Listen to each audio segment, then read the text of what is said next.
Avant de parler pour rien, écoute jusqu'à la fin.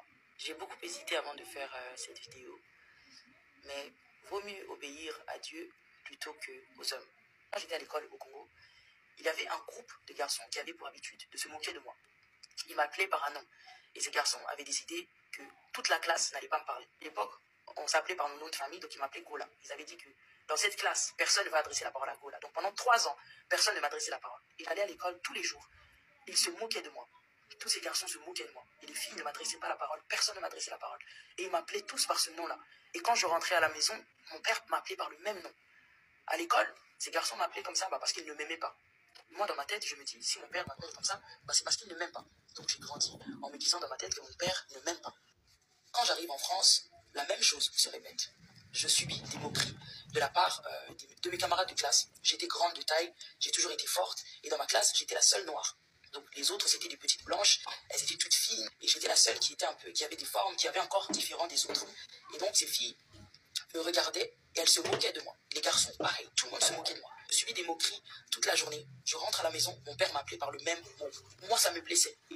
Au début, c'était de la tristesse. Puis la tristesse s'est transformée en colère. Puis la colère s'est transformée en haine. Je commençais à avoir de la haine contre mon père parce que je me disais, comment mon propre père peut m'appeler comme ça?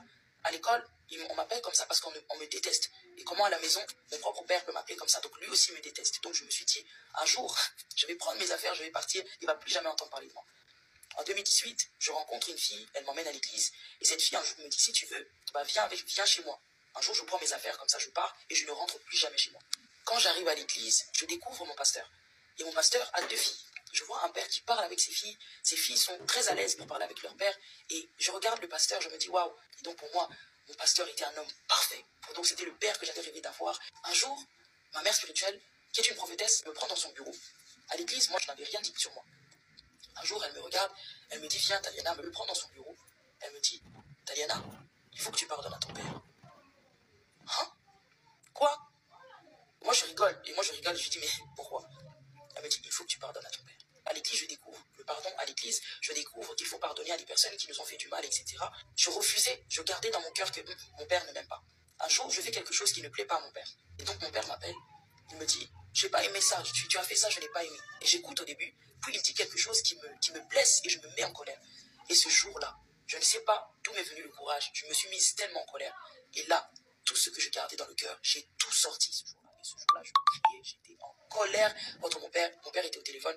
Et ce jour-là, je m'énerve, je sors tout ce que je gardais depuis que j'étais petite fille. Là, je lui sors tout, je lui dis tout. Et mon père écoute au téléphone. Tu m'appelais comme ça quand j'étais petite, tu disais ça. Et mon père me dit, mais je ne disais pas ça pour te blesser. Le père me dit, tu as fini? J'ai dit oui. Il me dit, d'accord, merci. Il raccroche. Et moi, j'appelle mon pasteur pour lui raconter ce qui venait de se passer. Il me dit, oh là là, ma fille. Et là, mon pasteur me dit, d'accord. Mon pasteur m'écoute parler, il raccroche. Il me laisse le temps de me calmer. Moi, ce jour-là, j'étais dans la paix. Tout ce que j'avais dans le cœur, je l'avais sorti ce jour-là. Donc, je me sentais en paix. Ce jour-là, j'ai dormi comme un bébé. Tout ce que je gardais dans mon cœur, j'ai gardé ça pendant plus de 20 ans. Je me sentais en paix, je me sentais libéré ce jour-là. Après ça, j'ai réalisé maintenant que, j'ai crié sur papa. Mon pasteur me disait, Taliana, il faut que tu demandes pardon à ton père. Encore? Non, Taliana, il faut que tu demandes pardon à ton père. Une semaine après, j'appelle mon père. Je dis, papa, désolé pour ce que je t'avais dit la dernière fois. Et moi, j'avais dit ça parce que j'étais blessé. Il me dit, Taliana, tu sais, j'ai toujours été plus dur avec toi parce que tu es ma première fille. Et je suis dur avec toi parce que c'est toi qui dois montrer l'exemple à tes frères et sœurs. Dans mon cœur, je me suis dit, mais ça justifie pas le fait que pourquoi tu m'appelais comme ça. Et il me dit, non, moi je réalisais pas que ça pouvait te blesser. Moi je disais ça pour rigoler. Moi quand j'étais petite, je subissais des moqueries à l'extérieur. Et quand je rentre à la maison, toi aussi tu m'appelles comme ça, c'est normal que ça me blesse. Dernièrement, j'ai voulu aller à Kinshasa. Il y avait un document qui me manquait. Il n'y avait que mon père qui pouvait me donner ce document. Mon père me dit, d'accord, je vais le faire. Plus tard, il me rappelle, il me dit, il ne veut pas qu'on repousse ça à une autre date. Puis il m'appelle encore pour me dire, tu ne veux pas qu'on repousse ça à une autre date. Et là, je me dis, peut-être qu'il ne veut pas que je vienne. Je devais venir à Kinshasa le 3 janvier. Donc je passe les fêtes de fin d'année toute seule parce que moi je prépare mon voyage. Le 1er janvier, pas de nouvelles de mon père. Le 2 janvier, j'appelle mon père, j'ai pas de nouvelles. Tout le monde essaie d'appeler mon père. J'en parle à ma tante, je dis à ma tante, j'ai toujours pas de ces nouvelles alors que je voyage le 3. Le 2, je l'appelle, il répond pas. Je prends mes affaires, donc je suis déjà dans le train en direction de Paris. Et là, mon père m'appelle, il me dit, tu veux pas qu'on repousse ça à la semaine prochaine? Je dis d'accord, je raccroche. Et là, je me mets à pleurer. Je suis dans le train, tout le monde me regarde, je pleure comme un bébé. Je me dis, Dieu, il ne m'aime pas. Je pleure.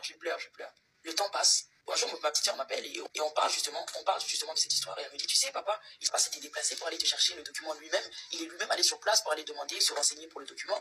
Il t'avait préparé toute une place, etc. Il avait tout fait en fait pour que quand tu viennes, que tout soit prêt pour toi, etc. Au téléphone avec ma petite soeur, donc charisme toujours. Et quand je raccroche avec ma soeur, j'appelle ma tante. Ma tante me confirme la version de ma petite soeur. Une autre personne me confirme la version de ma petite soeur. Donc 3 personnes ont dit exactement la même chose que ma petite soeur avait dit. Et mon père aussi était vexé. Et là, je pleure. Je dis, Dieu, quand j'ai appris ce qu'il avait fait, j'ai été touchée et j'ai pleuré. La morale ici est que la communication est très importante. Une parole peut être mal interprétée, un comportement peut être mal compris, mal interprété, et ça peut blesser. Et ça peut créer quelque chose dans le cœur de quelqu'un, et la personne va grandir, l'enfant va grandir, il va avoir un certain comportement. Toi, tu ne comprends pas pourquoi la personne est comme ça. Mais dans l'enfance, regarde en arrière, il a dû se passer quelque chose. Avant qu'il ne soit trop tard, communique avec tes enfants, parle avec eux, demande pardon. Parce que la Bible dit, honore ton père et ta mère. Oui, c'est vrai. Mais la Bible dit aussi, parents, n'irritez pas vos enfants. Mon père, lui, n'avait pas fait exprès de me blesser. Pourtant, moi, pendant des années, j'ai grandi en ayant des blessures. Lui, il ne faisait pas exprès. Il ne savait pas. Mais moi, j'ai grandi comme ça en étant une personne qui était blessée. Heureusement que je suis arrivée à l'église. Heureusement que j'ai rencontré des bons pasteurs, des bons pères. Parce qu'il y a des faux pasteurs, il y a aussi des personnes qui vont t'encourager à te dire « Ah non, mais laisse-les pas ». Non. Mes parents spirituels à l'église m'ont toujours dit « Ton père reste quand même ton père ». Et moi-même, je l'ai vu. Dernièrement, c'était le mariage d'une de mes amies. Mon père spirituel, notre pasteur, était là. Mais ce n'est pas mon pasteur qui a conduit mon ami à l'hôtel. C'était sa famille. D'ailleurs, même le père de ma copine est au Congo, donc il ne pouvait pas assister à son mariage. Il y a d'autres personnes qui étaient là pour remplacer, mais ce n'est pas le pasteur qui a pris la place du père de ma copine.